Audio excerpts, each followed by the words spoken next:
আমার যদি পায়ের 10টায় আঙুল চেপে যেত, ডাইল হয়ে যেত, কুচলে যেত, যদি আমার যদি সবটি আঙুল পায়ের কুচলে যেত, তবু আমি ও বলতাম না, আ বলতাম না, আমি আপনাকে তক্তা থেকে নামতে বলতাম না,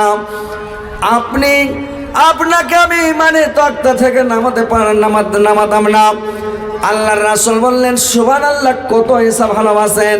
এরকম তোমাদেরকে স্বামী ভক্ত হইতে হবে। মায়েরা বোনেরা, তোমার স্বামীকে কোনোদিন গালি দেবে না, তোমার স্বামীকে কোনোদিন আঘাত করবে না, কষ্ট দেবে না।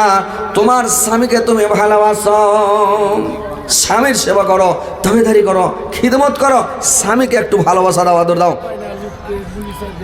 কিন্তু এরা স্বামীর সেবা ভালো করে করে না। স্বামীর সেবা করেছিলেন কে জানেন? স্বামীর সেবা করেছিলেন মা খাদিজা। আল্লাহর রাসূলের কত সেবা করতেন, কত দাবিদারি করতেন, কত খিদমত করতেন, আর আল্লাহর রাসূল কত ভালোবাসতেন। ভাইরে আমার, বন্ধুরে আমার, মা খালারা, নানিরা আমার, ভালো করে শোনেন, মন দিয়ে শোনেন। স্বামীর যদি সেবা ভালো করে করেন, স্বামীর ইজ্জত যদি ভালো করে করেন, খিদমত করেন, তাহলে তোমার স্বামী তোমার ওপর সন্তুষ্ট থাকবে। তুমি যদি মরে যাও, সারা জীবন তোমার জন্য কাঁদবে, তোমার জন্য দোয়া করবে, আল্লাহকে বলবে আল্লাহ তুমি আমার স্ত্রীকে জান্নাত দিও, আমার স্ত্রীকে ক্ষমা করে দিও, আমার স্ত্রীকে রেখা মাফ করে দিও। সব সময় তোমার জন্য দোয়া করবে তোমার স্বামী। মতের কি গ্যারেন্টি আছে যে ভাই যে আগে পুরুষ মরবে না আগে স্ত্রী মরবে? কেউ জানে? হ্যাঁ, যার স্ত্রী মরেনি ও ভাই জানে না, ও মনে মনে কইছে সালাম মরে গেলে বিয়া করতো একটা হিন্ডা দেখে ওরা এরকম ভাবছে, কিন্তু ভাববেন না ওই পুষ মাসের ঠান্ডাতে কানটাতে যে আগুন বইতে হবে, বুঝতে পেরেছেন? বিয়া করা নয়, আগুন বইতে হবে। যদি ছেলেপিলা থাকে আর মরে, ছেলেপিলা না থাকে মরে যাও, জয়টা আমরা মরুক যাই, কিন্তু যদি বাচ্চা থেকে যায় আপনার হয়ে গেছে দুনিয়া করা, বুঝতে পেরেছেন? তো ভাই আমার মা খালা নানিদেরকে বলছি, নানিরা তোমরা তোমার স্বামীর সেবা করবে। যদি তুমি আগে মরে যাও, তোমার পুরুষ তোমার জন্য দোয়া করবে, তোমার জন্য কাঁদবে, আল্লাহকে বলবে আল্লাহ আমার স্ত্রীকে জান্নাত দাও। আল্লাহর রাসূল যখন কোনো সভাতে যেতেন, মজলিসে যেতেন, কোনো জায়গায় যেতেন আল্লাহর রাসূল, তো যখন কোনো লোক খালি একবার খাদিজার নাম উচ্চারণ করতেন, খালি খাদিজার নাম বলে দিতেন, আল্লাহ রাসূল সমস্ত গল্প বন্ধ করে দিতেন, সমস্ত কাজকর্মকে বন্ধ করে দিতেন রে ভাই, আর সবকে বন্ধ করে দিয়ে এবার খাদিজার গুণ বর্ণনা করতে লাগতেন, খাদিজার কথা বলতে লাগতেন। এই দেখতে দেখতে একদিন সতীনের খুব ঝালাস রে ভাই। পৃথিবীতে যত মানুষ হোক না কেন, যেমনই মানুষ হোক না কেন, সতীনের মতন ঝালাস পৃথিবীতে কারোর নাই, কোনো জিনিসের নাই। এত সতীনের ঝালাস রে ভাই, যে সতীনের মতন ঝালাস নাই। এইবার করেছে কি সুবহানাল্লাহ, আয়েশা রেগে গেলেন, আল্লাহর রাসূলকে বললেন নবী গো, যখন আপনার বয়স ছিল 25 বছর, খাদিজার বয়স ছিল 40 বছর, আপনি একটা জওয়ান ছেলে, নওজওয়ান ছেলে, একটা জাইফি বুড়িকে বিয়ে করেছিলেন, আর সব সময় খালি খাদিজা খাদিজা খাদিজা, খালি খাদিজার গুণ বর্ণনা করছেন, খাদিজার নাম করছেন। আর আপনার সামনে এত সুন্দরী যুবতী, এত রূপসী বিবি আছে, স্ত্রী আছে, একবার আমার নাম নিচ্ছেন না, আমার নাম একবার নিচ্ছেন না। আল্লাহর রাসূল বললেন আয়েশা, আমাকে আল্লাহ পাক খাদিজা বাদে আরো 10টা স্ত্রী দান করেছে। কেউ বলেছে কোন রেওয়াতে পাওয়া যায় আল্লাহ রাসূলের 11টা স্ত্রী, কোন জায়গাতে পাওয়া যায় 13টা স্ত্রী, তো কেউ বলে 11টা। তো ভাইরা আমার 11টায় যদি হয়, আল্লাহ রাসূল বলছেন আমাকে খাদিজা বাদে আরো 10টা স্ত্রী দান করা হয়েছে, কিন্তু খাদিজার মতন স্ত্রী আল্লাহ পাক এখন পর্যন্ত আমাকে একটাও দান করে নাই। যে আমার খাদিজা কত ভালো ছিল, কত গুণবতী ছিল, কত খাদিজা ভালো ছিল, সুবহানাল্লাহ। মায়েরা বোনেরা আমার শুনেলেন, খাদিজা কত আল্লাহর নবীকে ভালোবাসতেন, স্বামীকে কত ভালোবাসতেন। স্বামী যখন জালসা মানে দিনের দাওয়াত দিতে যেতেন, তাবলীগ করতে যেতেন, দিনের দাওয়াত দিতে যেতেন, তো রাত্রিবেলা চলে যেতেন, কোনোদিন রাত 12টায় আসতেন, কোনোদিন রাত 2টায় আসতেন, কোনোদিন 3টায় আসতেন। এরকম রাত্রিতে যখন মানে আল্লাহর রাসূল তাবলীগ করে আসতেন, দিনের দাওয়াত দিয়ে যখন আসতেন, এবার দিনের দাওয়াত দিয়ে যখন আসতেন রে ভাই, এবার করতেন কি খাদিজা, আল্লাহর রাসূল গেটের কাছে যেতেন, খালি একটা ঠোকা মারতেন খাদিজা, একটু ঠোকা মারতে খাদিজা গেট খুলে দিল, চট করে আল্লাহর নবীকে ধরে টেনে নিলেন, পট করে গেট লাগিয়ে দিলেন, গেট বন্ধ করে দিলেন রে ভাই। একদিন নয়, দুদিন নয়, দেখতে দেখতে দেখতে আল্লাহর রাসূল একদিন জিজ্ঞাসা করলেন খাদিজাকে, আরে খাদিজা, তুমি কি রাত্রি বেলা ঘুম যাও না রে খাদিজা? যে আমি যখন এসে একবার খাদিজা বলি একটা ডাক দে, তুমি কেওয়াড়খানাকে খুলে দাও, কপাট খুলে দাও, ব্যাপার কি খাদিজা? আমার খাদিজা কি বললেন? খাদিজা বলল, স্বামী গো, যখন আপনি দিনের দাওয়াত দিতে চলে যান, যখন আপনি তাবলীগ করতে চলে যান, দিনের প্রচার করতে চলে যান, আমি বিছানা ঘুমাই না, আমি করে কি কেওড়াখানাকে লাগিয়ে দিই স্বামী গো, আর লাগিয়ে দিয়াম দেওয়ালে পিঠ লাগিয়ে দিই, আর দেওয়ালে পিঠ লাগিয়ে আমি দাঁড়িয়ে থাকে, যখন আমাকে ঘুম আসতে লাগে স্বামী গো, আমি তখন কি করে একটা পাকে উপরে উঠিয়ে নি, একটা পায়ের ভরে দাঁড়িয়ে থাকে, পা যখন ব্যথা করতে লাগে আমাকে ঘুম আসে না স্বামী গো, আমার এটা পা যখন খুবই ব্যথা করে আবার একটা পার ভরে দাঁড়িয়ে যায়, এটা পাকে উঠিয়ে নি, যখন পা ব্যথা করে ঘুম আসে না, এই করে দাঁড়িয়ে থাকি, যখন আপনি হেঁটে আসেন আপনার পায়ের শব্দটা যেমনই শুনতে পাই, আমি বুঝতে পারি আমার নবী চলে আসলো, আমার স্বামী চলে আসলো। আপনি যখন গেটের কাছে লক করে আস্তে করে বলেন ঠোকা দেন, খাদিজা আমি চট করে কেওড়াখানা খুলে দিই স্বামী গো, যে আপনার বাড়ির পাশে আপনার দুশ্মন, আপনার প্রতিবেশী আপনার দুশ্মন, আল্লাহর নবীর বাড়ি আর তার চাচা আবু লাহাবের বাড়ি চাল লাগালাগি বাড়ি, পাশাপাশি বাড়ি, এই পাশাপাশি বাড়ি যদি একটু শুনে নাই যে নবী আসলো, একটু আওয়াজ হয়, খাদিজা বলছে আমি যদি শুয়ে যাই গেটে পানি মারবেন, খাদিজা খাদিজা খাদিজা, গেটটা ঠাকার ঠাকার করবেন, আওয়াজ করবেন, রাতের আওয়াজ বেশি যাবে রে ভাই, 10 বাড়ি নিয়ে জানবে, 20 বাড়ি নিয়ে জানবে।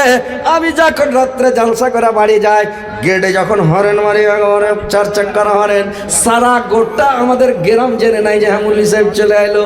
সকালবেলা বলে বাজারে যাই, তখন বলে মুল্লি সাহেব কোনটা গেছিলাম, বলে আজকে ঝাড়খণ্ডে ছিলাম, তারপরের দিন আসি বলে মুল্লি সাহেব কোনটা ছিলাম, বললে আজকে মালদায় ছিলাম, বেলা কাটিয়ার ছিলাম, পুরুলিয়া ছিলাম, নেপালে ছিলাম।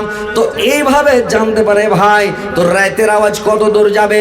খাদিজা করে কি বললেন, নবী গো আমি যদি বিছানায় শুয়ে যাই, লাভ কাতা ঢেকে মুখ ঢেকে শুয়ে যাই, ঘুম চলে আসবে, বাড়ি দিবেন, আমার ঘুম ভাঙতে দেরি হবে, আমার বিছানা থেকে নামতে দেরি হবে, কেওয়াড় খুলতে দেরি হবে, তাব তড়িক আপনাকে গুন্ডার দলেরা এসে ঘেরে নেবে, সূত্রার দলেরা আপনাকে এসে ধরে নেবে। তো যদি গুন্ডার দলেরা সূত্রার দলেরা ধরে নাই, আমি কাল কিয়ামতের কোর্টে আল্লাহর দরবারে কি জবাব দেব? আমি আপনার স্ত্রী, আপনার বিবি, আপনার অর্ধিঙ্গিনী, আপনাকে যদি বাঁচিতে না পারি, যদি আপনার হেফাজত করতে না পারে, তো আমি কি উপকার করলাম আপনার বলুন তো? এ মায়েরা বোনেরা আমার, এ বন্ধুরা ভালো করে শুনলেন যে মায়েরা বোনেরা দেখেন কোনটা এরকম স্ত্রী আছে, কোনটা মহিলা আছে, কোনটা মেয়ে আছে যে তার নিজের স্বামীর এরকম করে খেয়াল রাখে রে ভাই। খেয়াল রাখবেন মায়েরা বোনেরা আমার, তোমার স্বামী বিদেশ থেকে আসে, তুমি খেয়াল রাখবা, কান খাড়ো করে থাকবা, তুমি জেগে থাকবা, তুমি খোঁজ খবর তুমি রাখবা। এবার লাগ ডেকে ডেকে ঘুম পাড়িও না, স্বামীকে ভালোবাসতে হবে। আল্লাহর নবী আয়েশাকে যখন এই কথাগুলো বলল, আয়েশা বুঝতে পারলেন সুবহানাল্লাহ, আল্লাহর নবী বললেন, নবী গো আমার ভুল হয়ে গেছে, ক্ষমা করে দেবেন। নবী গো আমি আর কোনদিন বলবে না। আল্লাহর রাসূল বললেন, আয়েশা আমার মনে করেন যতগুলো স্ত্রী আছে তার মধ্যে 1 নম্বর স্ত্রী ছিল আমার খাদিজা। আমার এলাকার ঢাল, আমার গ্রামের ঢাল ছিল আমার খাদিজা। আমার বাইরের ঢাল ছিল আমার চাচা আবু তালেব। আমার চাচা আবু তালেব বাইরের ঢাল। যতদিন খাদিজা পৃথিবীতে বেঁচে ছিল, যতদিন মানে আবু তালেব বেঁচে ছিল, আল্লাহর রাসূলের গায়ে কেউ হাত দিতে পারেনি, কেউ মারতে পারেনি, কেউ ধমকাতে পারেনি, কেউ তার উপর জুলুম অত্যাচার করতে পারেনি। যেদিন মারা গেল আবু তালেব, ওই বছরই মানে খাদিজাও মারা গেল। একই সঙ্গে আল্লাহর রাসূলের দুটাই হাত ভেঙে গেল। খাদিজাও মারা গেলেন, আবু তালেবও মারা গেলেন। ওই তখন থেকে আল্লাহর রাসূলের উপর জুলুম শুরু হয়ে গেল, অত্যাচার শুরু হয়ে গেল, জ্বালা যন্ত্রণা শুরু হয়ে গেল। আল্লাহর নবী বরদাস্ত না করে মক্কা ছেড়ে হিজরত করে মদিনা চলে গেলেন। রে ভাই, এ ভাইরা আমার, বোনেরা আমার, ভালো করে শোনেন। স্বামীর সেবা করেন, স্বামীকে ভালোবাসেন, স্বামী ভক্ত হন, স্বামীর আদর করেন, সহগ করেন, ভালোবাসেন। যেটাই তোমার স্বামী বলবে সেটাই কথা শোনো রে ভাই। কিন্তু বর্তমান যুগের মহিলারা স্বামীর সেবা ভালো করে করে না, স্বামীর কথা ভালো করে শোনে না। এ ভাইরা আমার, মানুষের মিল মহব্বত, ময়া মহব্বত মোবাইলে উঠিয়ে দিলে রে ভাই। এই মোবাইলে, যখন থেকে মোবাইল এসছে, মোবাইলে কতগুলা জিনিস নষ্ট করলে জানেন? লাইট শেষ হয়ে গেল, দুনিয়াতে লাইট নাই, টর্চ লাইট নাই, শেষ। ক্যালকুলেটর নাই, শেষ। মোবাইল এসে ঘড়ি শেষ, ঘড়ি বিদায়। খালি আমরা এটা হাতের মানান দিয়ে রেখেছি, বুঝতে পেরেছেন? ঘড়িটা হাতের মানান, ঘড়িরও কাজ নাই। ঘড়ি দেখে যখন দেখি তো মোবাইল দেখে টাইম বলে এই টাইম। তো মোবাইল এসে সব শেষ। মানুষের ময়া মহব্বত কালেকশন করছে, তো মানুষের মিল মহব্বত, ময়া মহব্বত সব শেষ হয়ে গেল পৃথিবী থেকে। দেখেন তো কথা হচ্ছে যে সব শেষ হয়ে গেল। তো কথা হচ্ছে ভাই যে মিল মহব্বত, ময়া মহব্বত পৃথিবী থেকে সব শেষ হয়ে গেল। তো কথা হচ্ছে ভাই, ভালোভাবে চলবেন, স্বামীর সেবা ইজ্জত করবেন, ভালোবাসা দেখাবেন, ভালোবাসা করবেন, সুখের সংসার করবেন। পৃথিবীতে বেশি দিন বাঁচতে আসেননি, কেউ বাঁচবে না ভাই। আপনি দেখান 100-200 বছরকার লোক বেঁচে আছে, 300 বছরকার লোক একটা বেঁচে আছে, দেখে পারবেন? পৃথিবীতে খুঁজে পাবেন না, নাই, বেঁচে নাই, সবাই মরেছে। আপনাকেও মরতে হবে। আপনার বাপ চলে গেছে, দাদু চলে গেছে, পোত দাদু চলে গেছে, লাক্কার দাদু চলে গেছে, ছাক্কার দাদু চলে গেছে, সবাই শেষ হয়ে গেছে। আপনাকেও যেতে, আপনার কাছে টিকিট এসেছে। যখন দাঁত হিলে যায়, আপনার কাছে দাঁত হিলে নাই, একটা টিকিট এলো, তুমি সতর্ক হয়ে যাও। তোমার যখন চুল পেকে যায়, দাড়ি পেকে যায়, তুমি সতর্ক হয়ে যাও। তুমি নামাজ রোজা ভালো করে করো, তাসবিহ জিকির করো। তোমার মানে তাসবিহ জিকির, নামাজ রোজা ইবাদত বান্দেগি ভালো করে করো। কারণ তোমার আর সময় নেই, তোমাকে কখন মরে যেতে হবে, কখন আজরে রাসবে নিয়ে চলে যাবে, এইগুলো তোমাকে সতর্ক দেওয়া হয়। তো ভাইরা আমার, বেশি দিন পৃথিবীতে বাঁচবেন না। নিজকে নিজে ঠকিয়েন না, নিজকে নিজেই বরবাদ করিয়েন না, নিজকে নিজেই জাহান্নামে নিয়ে যায়েন না ভাই। দেখেন ভাই, যতদিন আছেন নিজের হাতে দান করে যাবেন, নিজের হাতে দান করেন। বেটা দান করবে না, বেটি দান করবে না, কোনো ছেলে পিলা দান করবে না।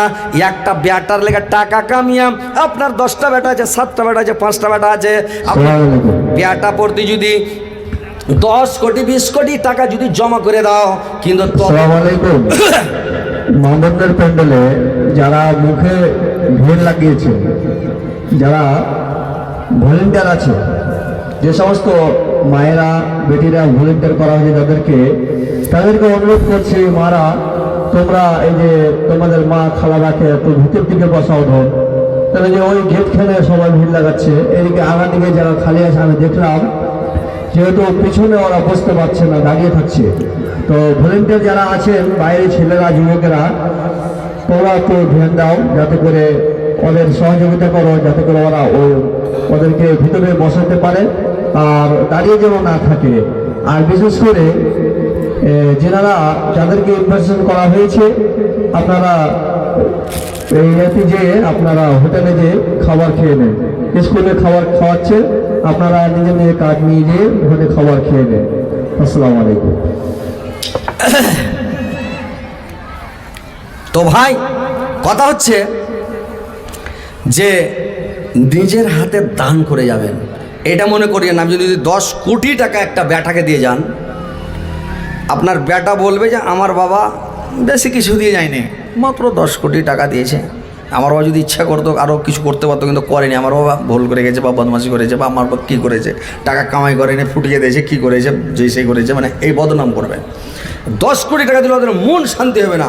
তা আপনি বেটার হেলেগা মরিয়েন না, বেটির হেলেগা মরতে যায়েন না। আপনি যে খালি টাকা টাকা, বাড়ি করে দেবো, গাড়ি করে দেবো, আপনার কি হবে হালাতটা কবর আপনি নিজে ভেবেছেন? আপনি যখন সাবালক হতে চাইছেন তো আপনি